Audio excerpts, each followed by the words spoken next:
বন্ধুর বাড়ি পৌঁছানোর আগেই নামল ঝড়ঝরিয়ে বৃষ্টি। কাক ভেজা হয়ে ওদের বাড়ির সামনে এসে দেখি ওর বাইকটা নেই। তার মানে শয়তানটা চলে গেছে আমাকে না নিয়েই। এও রাগ হলো যে বলার নয়। ছুটির দিন দুপুর বেলায় কোথায় ঘুমাবো তার বদলে ভিজে চান করে রাস্তায় দাঁড়িয়ে আছি। এখন বাড়ির সবাই ও শুয়ে পড়েছে, ডাকাডাকি করলে কপালে বিস্তর বকাচকা আছে। দুপুরটা এখানেই কাটাতে হবে। এ বাড়িতে রাহুল ছাড়াও ওর দিদি অপর্ণা থাকে, আর ওদের কাজের লোক পূর্ণিমাদি। নাম ধরে বেশ কয়েকবার ডাকাডাকি করলাম, কিন্তু বোধহয় বৃষ্টির জন্যই কেউই বের হলো না। রাহুলের ঘরে ঢোকার একটা রাস্তা আছে বাড়ির পিছন দিয়ে। দরজা খুল না দেখে বাধ্য হয়ে ওই পথ দিয়ে বাড়ির পিছনে গেলাম। যদিও এখন একেবারে চান করে গেছি, কিন্তু বৃষ্টিটা এখন মন্দ লাগছে না।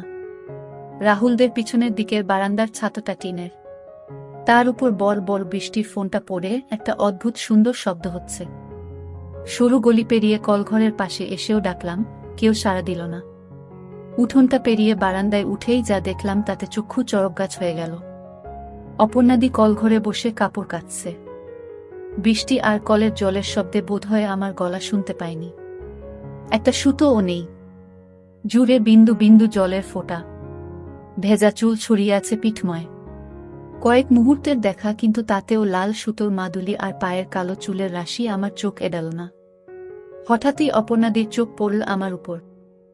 বিটু, কি করছিস এখানে? লাফিয়ে উঠে আড়ালে চলে গেল অপর্ণাদি। আমি চোখ নামিয়ে নিলাম। আমি এখনই এসেছি। আমি অনেকবার ডাকলাম, কেউ সাড়া দিল না, তাই গলা কাঁপছে আমার। ওখানে দাঁড়িয়ে আছিস কেন? ভিতরে চলে যা। আমি পুরো ভিজে গেছি অপুদি। তাতে কি? জামা প্যান্টটা ওখানে ছেড়ে ভিতরে যা। ঘরে তোয়ালে আছে, নিয়ে নে। ভয় নেই, ভিতরে কেউ নেই। একটা কথা ছিল। কি? আমি একবার ভিতরে আসব। সারা গায়ে ধুলো লেগে আছে। আয়। কিছুক্ষণ চুপ করে অপর্ণাদি বলল। আমি আস্তে আস্তে কলঘরে ঢুকলাম মাথা নিচু করে। চৌবাচ্চা থেকে জল নিয়ে ঝাপটা মারলাম মুখে। তারপর ঘুরে বেরিয়ে আসার মুখে অপর্ণাদির গলা শুনলাম। ও কি হলো? ভালো করে ধুয়ে নে গা হাত পা। এখানেই ছেড়ে রাখো, আমি ধুয়ে দিচ্ছি। এবার যেন অজান্তেই তাকিয়ে ফেললাম অপুদির দিকে। একটা ভেজা আগেকার ঢাকা, তাতে ঢেকেছে বটে, কিন্তু আকর্ষণ বেড়ে গেছে কয়েক গুণ। ভেজার কারণে আরও স্পষ্ট হয়ে উঠেছে। কি হলো? তাড়াতাড়ি কর বিল্টু। কতক্ষণ এভাবে দাঁড়িয়ে থাকব? আমি মাথা নিচু করে শার্ট আর গেঞ্জি খুলে মেঝেতে রেখে বেরিয়ে আসতে যাব, এমন সময় আবার অপুদি বলে উঠল, ছেড়ে রেখে বেরিয়ে যা। আমি পিছন ফিরে আছি। অপুদি সত্যি পিছন ফিরল কিনা তা দেখার আর সাহস হল না। কোনো রকমে তা থেকে নামানোর সময় আর এক বিপত্তি ঘটল। বৃষ্টিতে গায়ের সঙ্গে আটকে থাকা নেমে গেল। তাড়াতাড়ি সেটা তলার আগেই পিছনে খিলখিলিয়ে উঠল অপুদি। বেশ বুঝলাম তার সততা। শোধ তুললে? আচমকাই মুখ ফসকে বেরিয়ে গেল কথাটা। বেশ করেছি, যা পালা। অপর্ণাদির গলার স্বরে একটা মজার আভাস পেলাম। ভয় আর শিরশিরানিটা একটু কাটল। নিজেই নিজেকে প্রশ্ন করলাম, তাহলে কি অপর্ণাদি ইচ্ছা করেই এখানে ঢুকতে দিল আমাকে? এক পায়ে ভর দিয়ে জিজ্ঞাসা করলাম, জেঠু জেঠিমা নেই? না, পুরানো বাড়িতে গেছে। পূর্ণিমাদি? সকলের খোঁজ করছিস কেন? এমনি। অনেকক্ষণ ধরে ডাকছিলাম, কেউ বেরো না তো, তাই। তাই তো তুই সিনেমা দেখার সুযোগ পেলি ফ্রিতে।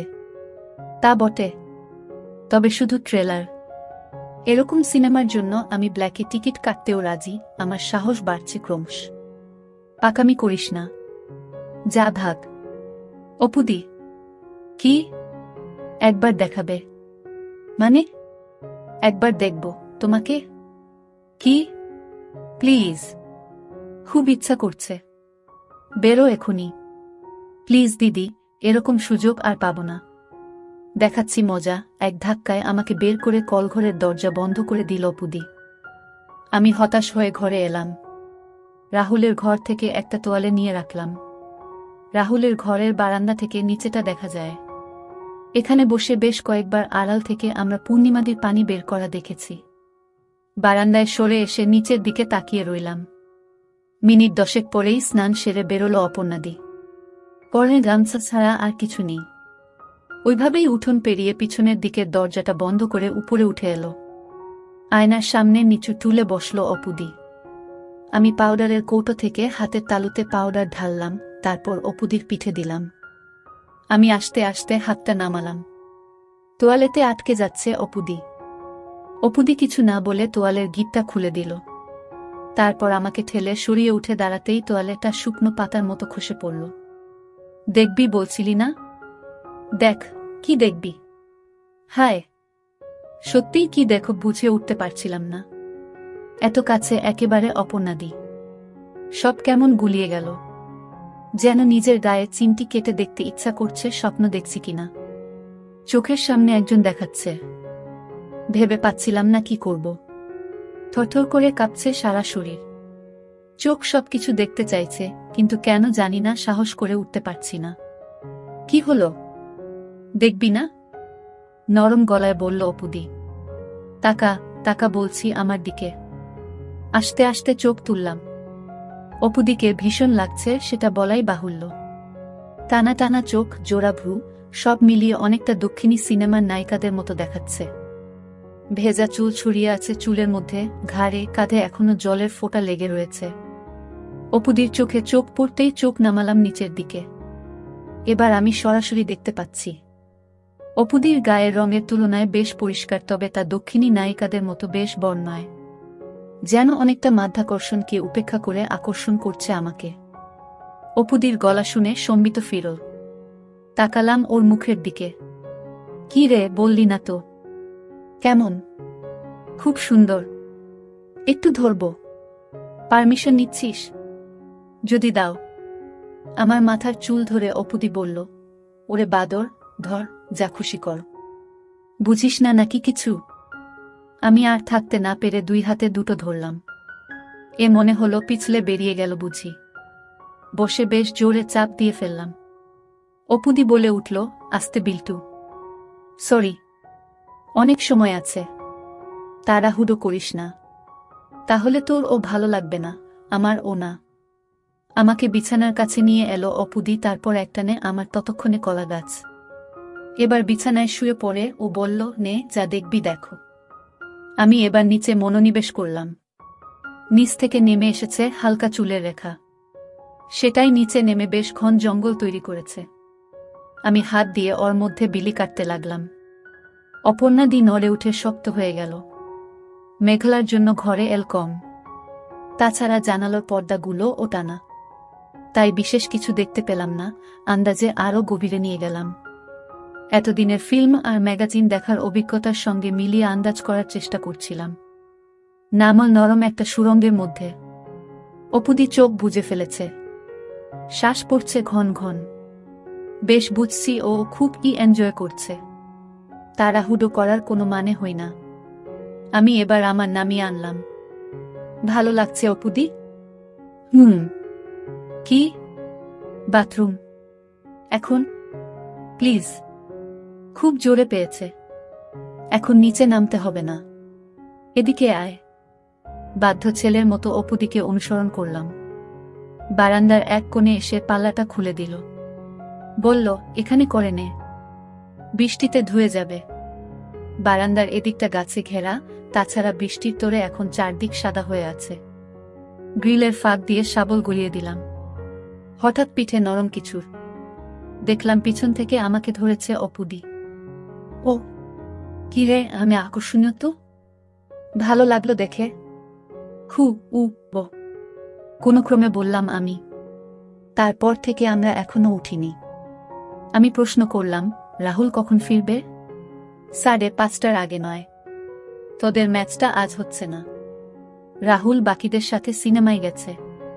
পূর্ণিমাদি ও ওখানেই গেছে। তুমি জানতে আমি এসব? না তো।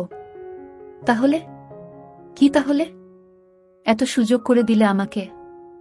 তুই তো বারান্দাতেই আমাকে দেখে নিয়েছিস। আর আড়াল করে কি লাভ? বাথরুমে তোর দেখে খুব লোভ হলো। চান করতে করতে ভাবছিলাম কি করব। শেষ পর্যন্ত করে ফেললাম। তুমি খুব সুন্দর অপুদি। তুইও। সর দেখি। নামব। কেন? বাথরুমে যাব। আমিও যাব। তাহলে যা, আগে ঘুরে আয়। আমি যাব না। তুমি করবে সেটা দেখতে যাব। ভ্যাট। যাবই, তুমি তো আমারটা দেখলে। না, আমি দেখব না। অনেক অনুরোধ ও শেষ পর্যন্ত রাজি করলাম অপুদিকে। বাথরুমে আলো জ্বালিয়ে ও আমার মুখোমুখি বসল। তারপর চোখ বন্ধ করে কাজ করতে শুরু করল। ওর পায়ের ফাঁকের কালো জঙ্গলের মধ্য থেকে জলের ধারা বেরিয়ে এলো, প্রথমে অল্প, তারপর কলকলিয়ে। অপুদি। কি? চান করবে একসাথে? করব, তবে আজ না, অন্যদিন। তুই ওপরে যা, আমি আসছি। যাক, তাহলে ভবিষ্যতেও সুযোগ আছে। এটুকু নিয়ে আবার ওপরে উঠে এলাম আমি। দ্বিতীয় সুযোগটাও আচমকাই এলো। 2 দিন আগে অপুদি হঠাৎ আমার বাড়ি এসে হাজির, সোজাসুজি একেবারে মার কাছে। আমি প্রথমে একটু ভয়ই পেয়েছিলাম, তারপর আড়ি পেতে দুজনের কথা শুনলাম। সেকিরে, কবে হলো? কাল রাতে ফোন এসেছিল। সকালেই মা, বাবা আর ভাই চলে গেছে। একেবারে হঠাৎ তো। তা বটে, বাড়ি তো আর ফাঁকা রাখা যাবে না। তাছাড়া আমার টিউশনগুলোও আছে, তাই আমাকে থাকতেই হলো। তুমি একটু বিল্টুকে বলো, ওর খুব অসুবিধা না হলে যেন এই 3 দিন যদি রাতটুকু আমাদের বাড়িতে গিয়ে থাকে। অসুবিধা আবার কিসে? দিনরাত আড্ডা মেরে বেড়াচ্ছে। ওকে কি আমি একবার জিজ্ঞাসা করব? না না, তোকে কিছু জিজ্ঞাসা করতে হবে না। ও যাবে। তাহলে বলো রাতের খাওয়াটা আমার সাথেই খেয়ে নেবে। আমাদের তো রান্নার লোক করে দিয়ে যায়, অসুবিধা হবে না। ঠিক আছে, আসি তাহলে। সে কি, কিছু খাবি না? না গো, একটা ব্যাচ বসিয়ে এসেছি। রিক্সা দাঁড়িয়ে আছে। যা তাহলে, সাবধানে যাস। অপুদি বেরোনোর আগেই আমি এক দৌড়ে নিচে নেমে এলাম। অপুদি যাবার সময় আমার দিকে মুচকি হেসে বেরিয়ে গেল। আমিও হাসলাম। মায়ের হুকুম অনুযায়ী রাত 8টা নাগাদ সাইকেল নিয়ে রাহুলদের বাড়ির দিকে রওনা দিলাম। অবশ্য যাবার আগে একটু কপট আপত্তিও করেছি।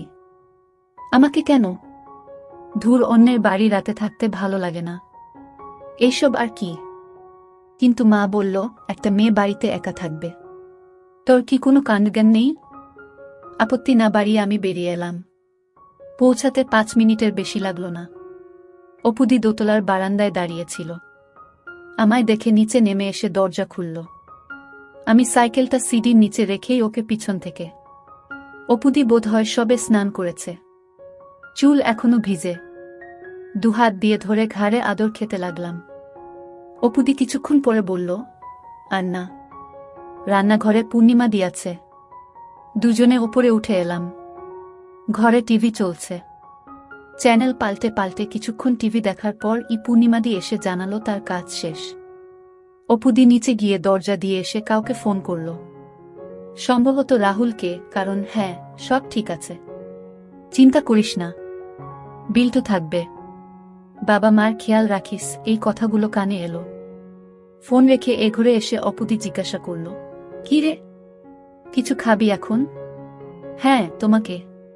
খুব পেকেছিস। দাঁড়া, তোর হচ্ছে। বারান্দার জানালাগুলো বন্ধ করে অপুদি পাশের ঘরে চলে গেল। আমার আর তর সইছে না। বুকের মধ্যে কেমন একটা করছে, গলা শুকিয়ে আসছে। ঠিক ভেবে উঠতে পারছি না যে অপুদির মতো আপাত গম্ভীর একজন মেয়ে আমাকে ডেকে এনেছে। কয়েক মিনিট পরেই ও ঘর থেকে অপুদি ডাক দিল, আয়, এ ঘরে আয়। পাশের ঘরে গিয়ে বেশ অবাক হলাম। এর মধ্যেই অপুদি ঝুল হাঁটু অবধি। সারা ঘরে একটা হালকা ধূপের গন্ধ। অপুদি টিউব নিভিয়ে দিল। এই পরেই থাকবি নাকি? না, শর্টস আছে ভিতরে। এ ঘরেও একটা টিভি আছে। সেটাতে নির্বাক যুগের ছবির মতো শাহরুখ খানের কোনো সিনেমা চলছে। খেয়াল করলাম সবটা জানালা বন্ধ, পর্দা টানা। জামা প্যান্ট চেয়ার এর ওপর রেখে বিছানায় গিয়ে বসলাম। অপুদি টিভি বন্ধ করল। এখন শুধু ও ঘরে জ্বলে থাকা টিউবের আলো এ ঘরে আবছা ভাবে আসছে। অপুদি ফিসফিসিয়ে বলল, কি হলো? তখন তো সিডির তলাতেই শুরু করেছিলি, এখন চুপ কেন? ভাবছি। কি? 2টো কথা শুনি। 1 নম্বর, যা হচ্ছে সেটা সত্যি না স্বপ্ন।